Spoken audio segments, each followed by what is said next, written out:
ಇನ್ನೂ ಯಾರೆಲ್ಲ ನನ್ನ ಚಾನಲ್ನ ಸಬ್ಸ್ಕ್ರೈಬ್ ಮಾಡಿಲ್ವೋ ಬೇಗ ಸಬ್ಸ್ಕ್ರೈಬ್ ಮಾಡಿ. ಕತೆ ಇಷ್ಟ ಆದಲ್ಲಿ ಶೇರ್ ಮಾಡಿ, ಲೈಕ್ ಮಾಡಿ ಮತ್ತು ಕಮೆಂಟ್ ಮಾಡಿ. ನನ್ನ ಕತೆ ನಿಮ್ಮ ಭಾವ ಚಾನಲ್ಗೆ ಸ್ವಾಗತ.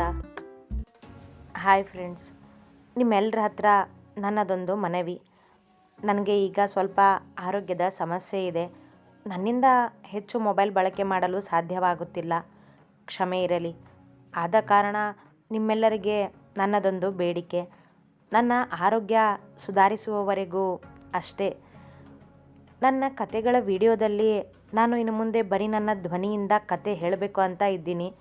ಅಂದರೆ ಕತೆ ಬರೆದಿರುವ ಇಮೇಜ್ಗಳನ್ನು ಹಾಕುವುದಿಲ್ಲ, ಆದರೆ ಕತೆಯನ್ನು ನನ್ನ ಧ್ವನಿಯಿಂದ ನಿಮ್ಮ ಮನ ಮುಟ್ಟಿಸುವ ಜವಾಬ್ದಾರಿ ನನ್ನದು.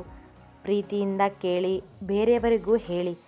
ನಿಮ್ಮ ಬಿಡುವಿನ ಸಮಯದಲ್ಲಿ ಅಥವಾ ಏನಾದರೂ ಕೆಲಸ ಮಾಡುತ್ತಲೇ ನನ್ನ ಕತೆಯನ್ನು ಕೇಳಿ ಆನಂದಿಸಿ.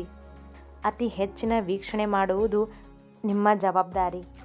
ಇನ್ನೂ ಸಾಕಷ್ಟು ಕತೆಗಳಿವೆ ನನಗೆ ನಿಮ್ಮ ಹತ್ರ ಹೇಳೋದಕ್ಕೆ, ಆದರೆ ಈ ದಾರಿಯಿಂದ ಅದನ್ನು ಸುಲಭ ಮಾಡ್ಕೋತಿದ್ದೀನಿ. ಇದಕ್ಕೆ ನನಗೆ ನಿಮ್ಮ ಒಪ್ಪಿಗೆ ಬೇಕಾಗಿದೆ.